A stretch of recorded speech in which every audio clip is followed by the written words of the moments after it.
El cambio climático no tiene ningún sentido real. Lo que pasa es que las instituciones de Naciones Unidas incorporan estos dos elementos, cambio climático, y cambiarlo iba a suponer un problema, sobre todo de transmisión del conocimiento y de propaganda. Pero el cambio climático es que el clima cambia. Pues claro que cambia constantemente, desde que el clima es clima, desde que el mundo es mundo y la Tierra existe.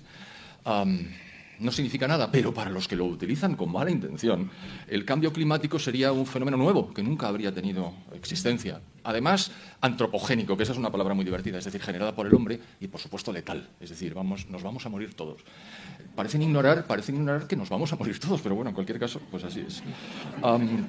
Así es que no vale ya ni disrupción climática, ni el clima en ebullición. Antonio Guterres, el secretario general de Naciones Unidas, es muy imaginativo y ocurrente. Eso de llamar caos climático y ebullición a un día como el de hoy, verdaderamente he hecho trampa. Esto no es el clima, esto es el tiempo atmosférico. El clima es a mucho más largo plazo, pero es que es completamente absurdo. En fin, va a prevalecer el conjunto vacío que se llama cambio climático. ¿Y cómo es que digo que el clima cambia constantemente? Pues será porque cambia constantemente. Por ejemplo, Baja Edad Media, entre los siglos VIII y XIV. Hubo un periodo de grave calentamiento, tan grave que la población de Europa se multiplicó por 3, tan grave que toda Escandinavia era cultivable. Los que conocen Escandinavia se darán cuenta de lo que eso significa. Y tan grave que hay una isla gigantesca en el norte que se llama Groenlandia, que significa tierra verde. ¿Por qué? Porque era verde, por ese calorcillo. Pero luego llegó un decaimiento de las temperaturas fuerte, al que se llamó la pequeña edad de hielo, y que tuvo lugar entre los siglos XV y XIX aproximadamente. El descenso de temperaturas que se inició con brusquedad provocó que las vides de Inglaterra, los viñedos, desaparecieran, que bajara el paralelo de producción de cereales, que los glaciares aumentaran en tamaño y que los ríos centroeuropeos, incluso el Támesis, se congelaran con relativa frecuencia. Y en 1850 empiezan a subir las temperaturas. ¿Y por qué insisto en 1850? Porque los calentólogos cogen esa fecha, la de que empiezan a subir las temperaturas, para decir, ¿veis? El ser humano está, con su actividad industrial y agraria, están calentando el clima de la Tierra a través de las emisiones de CO2. Pero lo que pasó es que, tal y como había habido una subida de temperatura en el Imperio Romano, en primer lugar, en segundo lugar, en la Edad Media, y en tercer lugar, a partir de 1850, estos son movimientos naturales del clima. El clima cambia. En el siglo XX, el incremento de temperaturas de la atmósfera ha sido de 0,6 grados centígrados en 100 años. Tampoco parece una crisis climática muy fuerte, pero ahí ha empezado el baile, precisamente en esa época. Ahora la Tierra es ligeramente más cálida que antes, pero no se sabe muy bien por qué, la verdad.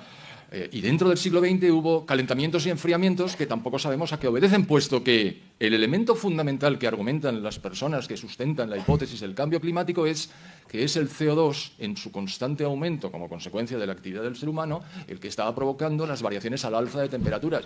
Pero si en el propio siglo XX ha habido dientes de sierra, mientras el CO2 subía incesantemente, las temperaturas subían y bajaban absolutamente al margen del CO2, que probablemente no les gusta nada. Bueno, pues antes de 1998 no se había materializado una sistemática presentación del cambio climático como responsable. Los científicos decían que la temperatura había experimentado cambios siempre. Curiosamente, desde 1998 hasta 2015 y desde 2016 hasta 2023, la temperatura de la atmósfera se ha incrementado 0 grados centígrados. Y ya les digo yo que el crecimiento del CO2 se ha mantenido con los ritmos habituales. Es decir, esta correlación, más aún, esta causación que esta gente quiere imponernos, es decir, como el CO2 está calentando la atmósfera, reduzcamos el CO2, no para todos, ya lo veremos luego, reduzcamos el CO2, es algo que es del todo insostenible y no refleja la realidad. He dejado un hueco entre 2015 y 2017. ¿Qué pasó? Que vino el Niño. ¿Y quién es el Niño? Pues el antagonista de la niña. ¿Y quién es el Niño? Bueno, es el responsable del calentamiento de las capas superiores del agua en el Pacífico Oriental. No está teniendo lugar ningún calentamiento global ni peligroso, ni pacífico, ni nada. Y aunque no lo tengo escrito, aprovecho para decirles que si hay algo peligroso, es el enfriamiento. El enfriamiento acabaría con todos nosotros con mucha facilidad. Ayer, que estaba haciendo una presentación en la radio, estuve comentando que se ha establecido, y nadie lo discute, que la gente en todo el mundo muere 10 veces más por frío que por calor. Y eso no se discute porque es exactamente así, es un hecho. Y entonces la persona que me estaba entrevistando dice, perdona, acaba de salir un dato nuevo, no son 10 veces, son 20 veces más. Es decir, la gente se muere de frío, difícilmente se muere de calor. Pero eso sí, en los medios de comunicación de masas verán constantemente el golpe de calor acabó con Periquito que estaba trabajando en el exterior cuando la temperatura... Y es verdad, hay que protegerse, el golpe de calor es peligroso, pero eso no tiene nada que ver con el clima, solo faltaba. ¿Dónde empieza todo esto? En el efecto invernadero. ¿Qué es el efecto invernadero? El que nos da la vida. Si no hubiera en la Tierra efecto invernadero, que está inducido por los gases de efecto invernadero, la temperatura media sería de 17 bajo cero. A 17 grados bajo cero no habría vida. Afortunadamente contamos con los gases de efecto invernadero, el primero de los cuales, el más importante, que es el 95% de todos los gases de efecto invernadero, es el vapor de agua. Y en segundo lugar, el CO2. El vapor de agua es el 95% de la totalidad de los gases. Luego está el CO2 con 3,7 y luego está, esto lo ha mencionado don Alberto Bárcenas al hablar de las vacas, el metano, el óxido nitroso, los clorofluorocarbonos, pero son no trazas, pero casi testimoniales. Pero, en un momento dado, tres norteamericanos científicos, publicaron en Nature, que es una revista científica en 1998, un artículo que se conoce como el palo de hockey. Y lo que hicieron fue decir, miren ustedes, desde el año 1000 hasta el año 1850 la temperatura no se ha movido. Eso es completamente falso, pero lo dijeron. Pero luego crece vertiginosamente como consecuencia de la revolución industrial. Ergo, hay una correlación entre CO2 y temperaturas. Más allá todavía, hay una causación. El CO2 provoca el incremento de temperaturas. Como en el efecto invernadero. Efectivamente, el efecto invernadero es que llegan las emisiones de onda corta de los rayos solares, golpean la Tierra y cuando van a salir, los gases de efecto invernadero, cual mantita o edredón, impiden que salga la totalidad de ellos y nos mantienen a esta temperatura tan estupenda que es de 14 grados de media. En la Tierra, que permite la vida, no solo permite la vida, si somos ya más de 8.000 millones, vaya exitazo, algunos quieren acabar con él. Bueno, entonces, el palo de hockey es falso como un duro de madera. Ahora hablaremos del IPCC. El IPCC es un organismo que luego mencionaré, pero que en su tercer informe, hace informes cada 5 o 6 años aproximadamente, presentó el palo de hockey como diciendo, ven ustedes, el ser humano es el culpable. Les duró 5 años. En el cuarto informe retiraron el palo de hockey por tramposo.